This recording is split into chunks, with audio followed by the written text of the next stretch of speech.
We're back reviewing episode 23, The God Gambit, this time on Energon Entries.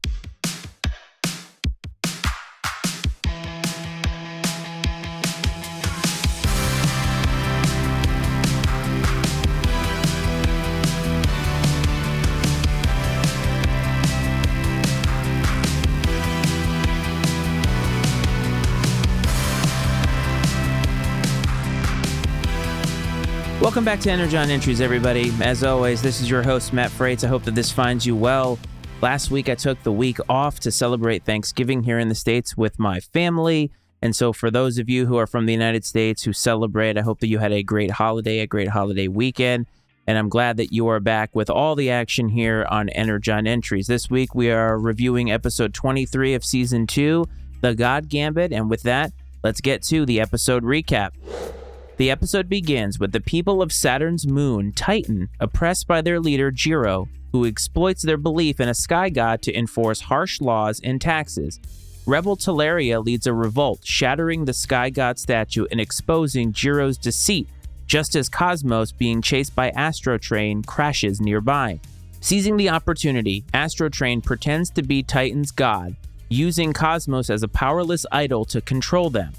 Teleria reconnects Cosmos' communication cable, allowing him to alert Optimus Prime on Earth.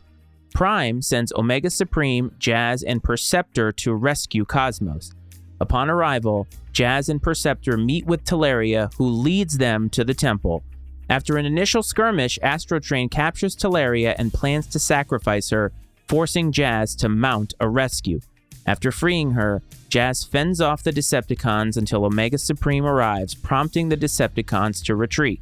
The episode ends with Omega Supreme helping the Titans to escape a chain reaction explosion caused by the Decepticons, and Jazz noting that they won't have to worry about Decepticon interference with Titans' beliefs again. So as always, when we do my thoughts, we're going to start with the non-robot thoughts. And this episode, starting out in deep outer space and not on Earth, appears to be starting a trend. I feel like as we've gotten to the back half of season 2, they've started to branch out a little bit, not just in robots that we've seen, but in storylines and in places where these storylines are taking place. And it also seems like we're starting a trend where we're getting a very small subset of both Autobots and Decepticons, and they're traveling and ending up mixing up in some other species societal fights. We saw this last episode in Decepticon Raider, and we see it now, so just something that I wonder if it's going to be a trend. Of course, these alien species on Titan, they have similar religious issues to the way humans have them and have had them over the course of humanity. Creating of a fake god to scare its people into giving resources to the upper class. And that also brings up something too, that no matter what, even in outer space, the haves versus the have-nots battle always exists. And obviously that's because the human writers are writing these, and so these are real problems that happen in the Earth. And so we see this now embedded in the Transformers. And the brainwashing that was done by the belief in the sky gods has really forced the people of Titans to give the Decepticons everything without thinking. And the religious overtones of this episode are really kind of wild. It does make you wonder sometimes if the writers were trying to say something perhaps subliminally as it related to religious thoughts. We've been over that before in this show, where maybe I wonder, are some of the beliefs that these people have, are they coming out in the writing? I have no idea, but it is what it is. There are no human thoughts here because there were no humans in this episode, so we're going to go straight to the Autobots. Now, the Autobots, this was, I don't even want to say, was it a Cosmos-heavy episode for the Autobots? In this episode, we see Cosmos right away, and one of the things that stood out to me was that so far, whenever Cosmos shows up in this series, I feel like he constantly gets himself in trouble.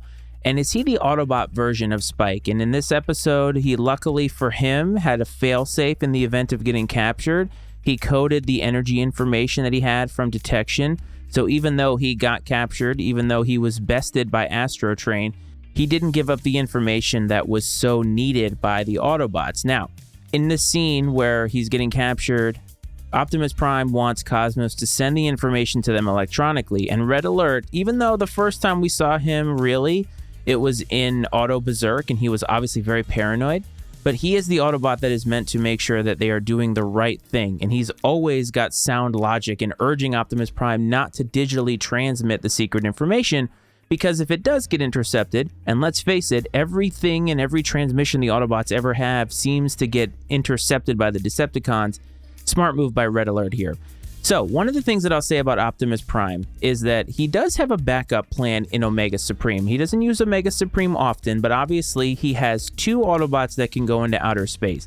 Cosmos seems to be the one that he uses most often, but I feel like Omega Supreme existing on Earth is almost a failsafe. It's almost like Optimus Prime knows that Cosmos, I don't want to say can't be trusted, but that maybe he's not the best at what he does, or he's still kind of getting used to his new role, and maybe that's what it is. Maybe Cosmos is just not used to all this recon work, and he's just kind of getting used to his new role. Maybe he's been on Cybertron this whole time. Omega Supreme is a great failsafe because, again, his size, his power, it's all really great. And up until now, we'd only seen Omega Supreme in rocket form. We finally did get to see his little train tank thing in action as it was creating a bridge across the chasm later on in the episode. And Perceptor, when he tried to refuel Omega Supreme, because one of the, I guess, downfalls of Omega Supreme is that getting into outer space takes a lot of energy. And so Perceptor had to refuel him using the crystals, and boy, did he go for a ride. And it was actually kind of funny to see Perceptor very, very off kilter when that ride was over. Jazz was also one of the Autobots that went with them, and I do like seeing Jazz get the rub by being sent in Prime's stead for this, because it was almost like an anti-Picard moment. One of the things, if I remember correctly, from The Next Generation is that Picard always went with away teams, and I know that in the military that wouldn't happen. You always want to save the captain. And so Optimus Prime wanting to go on this mission, and the other Autobots saying, no, we can't afford to lose you. So Jazz gets to go, and I think that in my mind is almost rewarding his loyalty, because he really has been a loyal Autobot, not just to the cause on Earth, but the cause in general. Jazz has a really funny scene, though, when he goes to climb up the cave, to climb up the temple, to go rescue Teleria, and he nearly falls into the electric lava. You remember last episode when they were in Camelot, or wherever it was called, Spike in that suit of armor went to go and rescue the princess and fell into the moat, and so it was almost like a carbon copy, and I thought that was interesting. But Jazz, ultimately, great guy, great Autobot, and he really did get a rub here. Now, this episode, in my mind, is very Decepticon heavy, because we saw Astrotrain, we saw Thrust, and we saw Starscream, of course. Starscream seems like the one Decepticon that goes on a lot of these missions, but this was very Decepticon heavy. And so Starscream had one of the worst puns I've ever heard on this show. When they get there and he says, here's the church, here's the steeple, where are the people? It was awful. Just god awful. And I beg you, Starscream, I beg you writers, please let the Autobots do the puns, because that's their job, my man. However, this was an Astrotrain focused episode as it related to the Decepticons. Yes, we saw 2 other Decepticons, but I'll be damned if it wasn't Astrotrain's ride. And he was flexing his brain hardcore in this episode. He understood the dynamic between the Sky Gods, or the Transformers really, and the human species of this planet Titan. And so he took full advantage of that. It was fascinating to me that Astrotrain referred to them as Transformers, and I don't know if it's kind of like an Arrested Development thing, if anybody's ever seen that show, but all of a sudden in the middle of the show, it was like season 2, they said Arrested Development, and the narrator said, hey, that's the name of the show. It's almost as if they decided that, hey, we can start using the word Transformers within these episodes because that's what they are, and so they're going to refer to themselves as that. Astrotrain, though, proved to me in this episode that he is a better leader than Starscream. Maybe he's not as powerful, but I think his brain works better because he understood the assignment. He knew exactly what to do in this situation. If you remember last episode that we reviewed, when they went to medieval times, Starscream realized that Megatron wasn't there, but didn't realize that he had a real opportunity. Astrotrain knew that, and unlike last episode where Starscream didn't take advantage, Astrotrain understood that and did not want Megatron involved in this at all, especially when Thrust brought it up to him. He's like, absolutely not. And Astrotrain was willing to do whatever it took, including killing Teleria, which is savage. And I also think it's interesting because I don't know if there's been a real direct mention of death in this show, but this was definitely getting at that.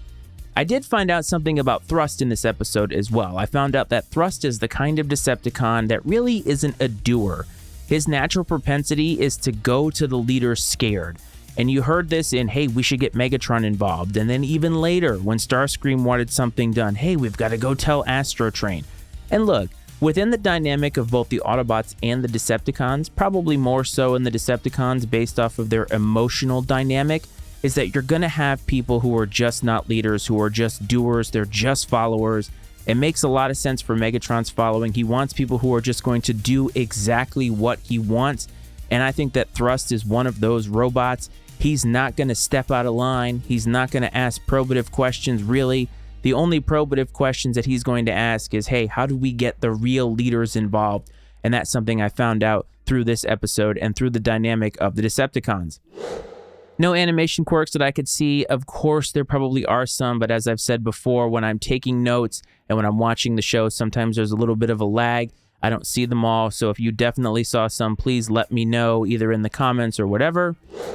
And overall, this was an interesting premise and execution in my opinion, and it was very much an Astro Train-centric episode. We really got to see the evil side of this triple changer, which I like.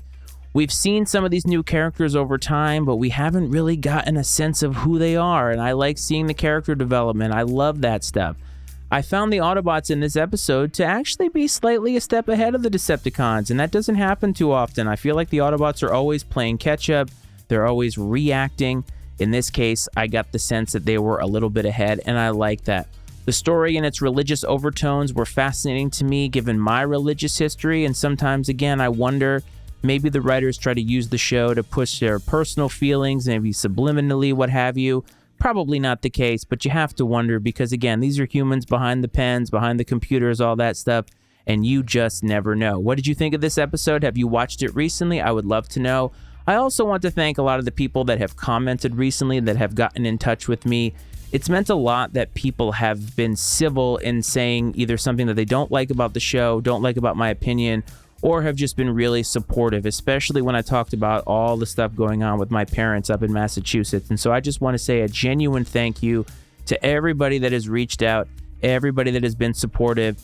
I think it's amazing, and it's why I keep doing this show. If you want to get in touch with me, Instagram at EnergonEntriesPod is the handle. Of course, you can go to the YouTube page to try to find us. A lot of people like to listen there. I don't know what kind of content I'm going to do there, but hey, it's there if you want to listen that way because you consume a lot of other content through YouTube. Please go ahead and find me there. Of course, if you want to email me questions or comments, mattyicemedia@gmail.com. That is mattyicemedia@gmail.com. I'd love to hear from you. Next episode, we are going to review The Core. That is episode 24. Hope this finds everybody well. I hope this finds everybody safe. I hope you enjoyed this episode, and I'll talk to you down the road. This is Energon Entries.